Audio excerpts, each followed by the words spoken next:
Hello, this is Matt on the Moon Lambo channel, and it looks like the XRP ledger is about to score yet another world first, hosting the first ever government-backed stablecoin, which just further positions XRP as a bridge currency.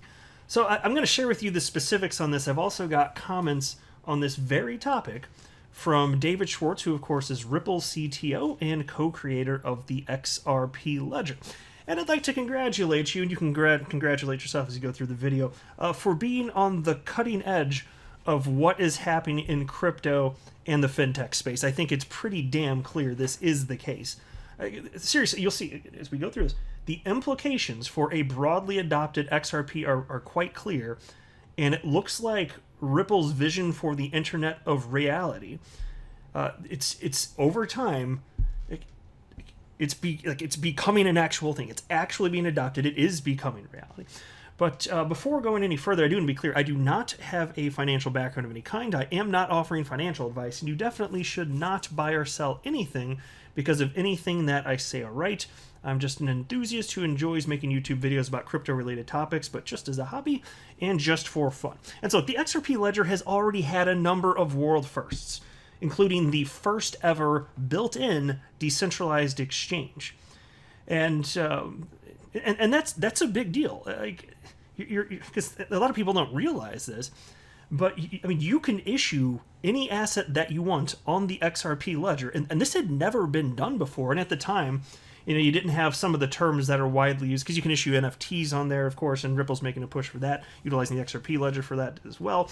And so, just calling it issued assets. But right now, like today in the world, like the word that's broadly adopted is just, the tokenization of anything that you want to tokenize.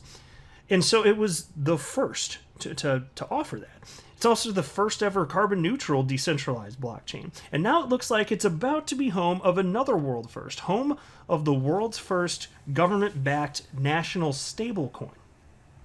And so let me read just a little bit of this. But I don't want to read the whole article, just a little bit here. We're excited to announce, and I should mention too, this is from Ripple's official blog series, Ripple Insights, titled Republic of Palau Partners with Ripple to Develop Digital Currency Strategy.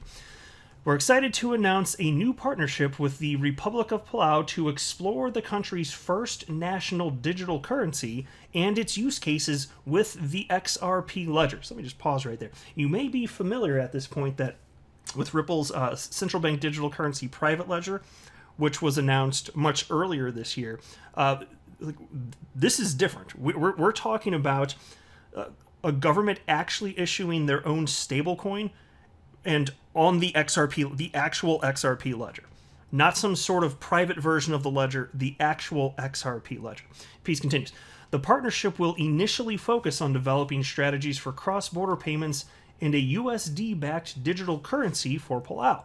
This could see the implementation of the world's first government-backed national stablecoin in the first half of 2022, for which Ripple would provide Palau with technical, business, design, and policy support. Meanwhile, exploring a USD-backed stablecoin and associated use cases such as corporate registry on the XRP ledger could provide a viable alternative to central bank digital currencies for countries like Palau. And so you'll see as I go through this, especially when I get to David Schwartz comments within the next few minutes or so here, this has been part of the plan for some time.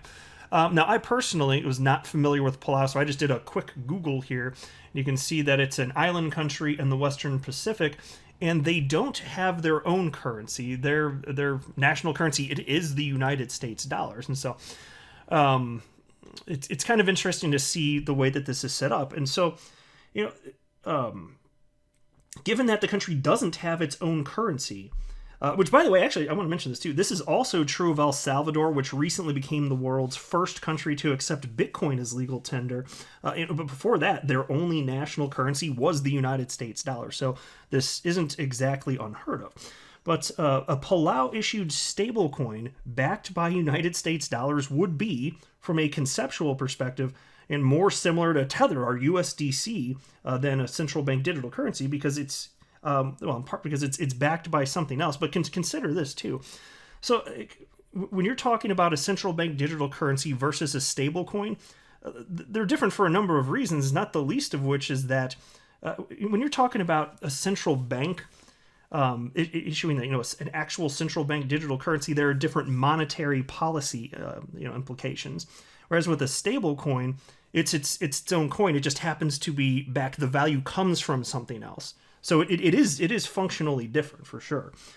So again, like I said, this would be something more similar to a stablecoin like Tether or USDC, and again, it's going to actually be backed by the United States dollar. And so the stablecoin would make it likely much easier for residents to move money around the planet than the actual United States dollar. Now, of course, most financial institutions won't be holding this stablecoin. And, well, why would they? There's all sorts of different stable coins and fiat currencies and cryptocurrencies the world over. What's the incentive for them to hold this new thing from this small country?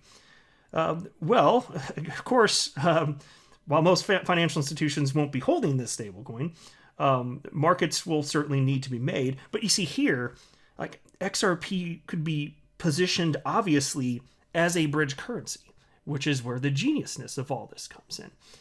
And so there's this tweet from David Schwartz this is October 19th of last year, 2020, and he tweeted out the following: "I don't think there's going to be one world fiat anytime soon, so even with stablecoins, there will be a lot of them.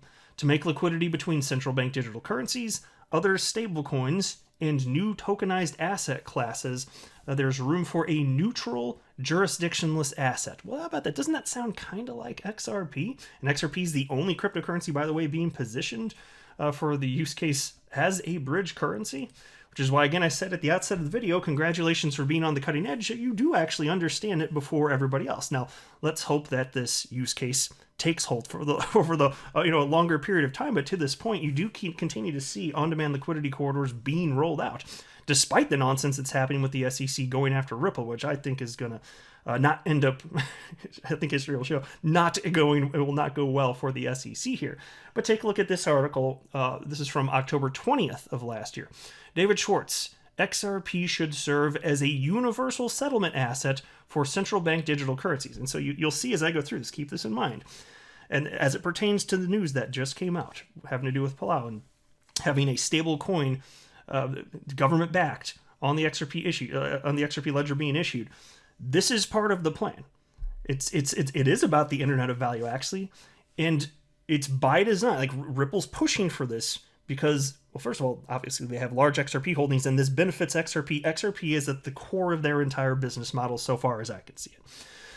And so take a look at this. In a conversation with Paceman on October 19th, 2020, the Ripple CTO David Schwartz spoke expressly about Ripple's effort in improving international payments for enterprise customers via blockchain technology.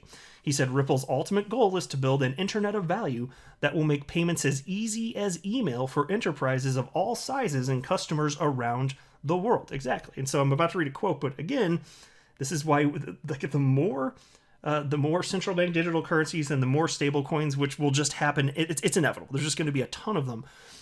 The greater the need for a jurisdictionless asset such as XRP to bridge it all together. Which is why, again, all of this is the plan. And so here's a quote from David Schwartz. "Obviously, we're not going to build that all by ourselves. It's an audacious goal. And in 8 years, we've learned a lot about where the challenges are. Also, where the opportunities are." And then the piece continues. The Ripple CTO also spoke about the benefits that can be derived from the much talked about central bank digital currencies. He said central bank digital currencies are capable of enhancing the speed and reliability of domestic transactions.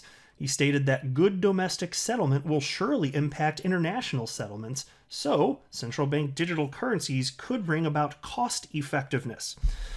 Schwartz believes interoperability is an important factor in a good cross-border payment system. He therefore suggests that there is a need for a neutral asset in between different central bank digital currencies to build stronger liquidity. He further pointed out that central bank digital currencies are not going to take over the responsibility of universal settlement assets. And check out this quote. This is a money quote from David Schwartz right here. A central bank is not going to issue a digital asset that behaves like Bitcoin, XRP, Ethereum. These are neutral assets that should remain free from single jurisdiction control. You need a neutral asset going in between central bank digital currencies, serving as a settlement asset across jurisdictions, accepted by all because everyone accepts that they can't get the whole world to use an asset they control. And so an asset nobody can control is better than one controlled by one of their geopolitical competitors. Exactly, and this is lost on the Bitcoin maximalist. I hate to say it, but that is the case. And so while we don't know for sure how this is going to unfold, my gosh, what is the solution if not this? It's not going to be a one-size-fits-all. A one coin to rule them all is the Bitcoin maxi say, because they're like, no. Everybody, eventually all the fiat currencies and other cryptocurrencies that aren't Bitcoin, all of them go away. Some of them actually believe this, and it's going to be just Bitcoin. Forget the technological hurdles, which may or may not be insurmountable. Setting aside that debate. One size fits all. And don't forget about geopolitical interests of this or that. It's just everything's going to go away, and it's just Bitcoin. And the world's going to harmoniously govern the adoption of this technical revolution. Fat chance of that. Ain't no damn chance that's gonna happen. Which is why I've joked in the past. It's like, oh, what's that? You wear a size 13 sneaker? Here's a size 6. Make it work, bitch. Like that's pretty much that's what you might as well be doing. Different people and different businesses and different governments want different things and will insist on different things. You gotta look at it a little bit more of a sophisticated point of view, I'd say here. Anyway, piece continues. According to David Schwartz, the neutral assets don't have to be on one network. He, however, said if there is one network at the hub, such a network has to be built with interoperability in mind. He said both XRP and the XRP ledger are already built and good for such a role. And here's another quote from David Schwartz. XRP ledger was purposely built for transacting both in a native neutral asset, XRP, and also in issued assets to bridge to central bank digital currencies, stablecoins, and other payment networks, and other kinds of assets. From David Schwartz right there. And lest you think that perhaps we wouldn't actually see this world evolve, where there's a bunch of central bank digital currencies, a bunch of additional stablecoins, so on and so forth. Well, it's already coming to fruition. In fact, take a look at this headline. This is from October 21st of last year, and I talked about this on my channel. It seemed like this, for some reason, went a bit more under the radar than I would have expected, given that it's kind of a historical development here. But take a look at this headline from Forbes. Central bank digital currency. The first nationwide central bank digital currency in the world has been launched by the Bahamas. And that's true. The Bahamas, they did launch the first ever central bank digital currency, and they called it the sand dollar. It's like this is the world that we will increasingly see. It's actually occurring.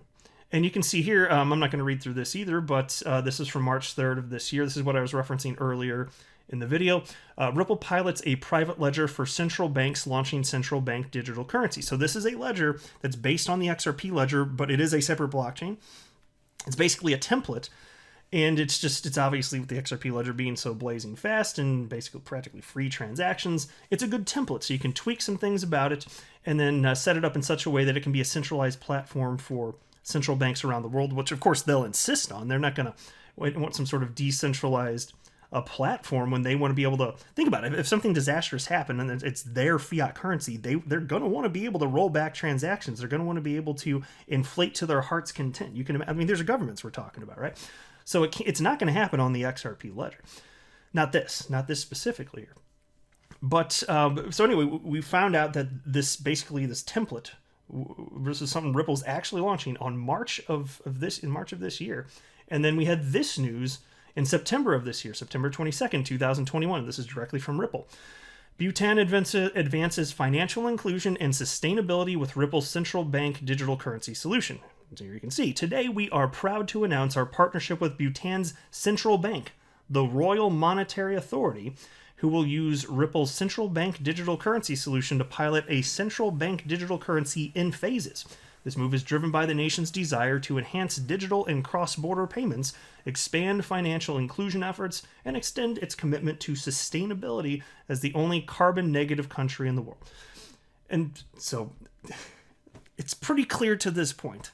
Like, none of us can actually see into the future, but this is incredible for XRP. And it's just astonishing me with the roughly 13,000 cryptocurrencies on the planet. XRP is just about the only one that's being used for anything. It's actually functionally useful.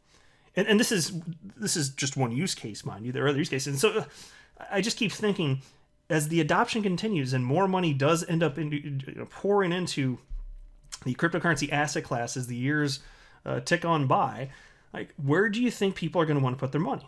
Into a cryptocurrency that's functionally useful? Because if it's useful, and businesses and countries, people the world over are relying on it for multiple use cases, especially an important use case like this, might you think if people want to invest in crypto just as store of value, don't you think that a cryptocurrency like XRP is going to get a piece of that? I'm betting on it. So we'll see what happens. I'll wrap up there, though. I am not a financial advisor. You should not buy or sell anything because of anything that I say or write. That would be a very, very, very bad idea. Until next time, to the moon, Lambo.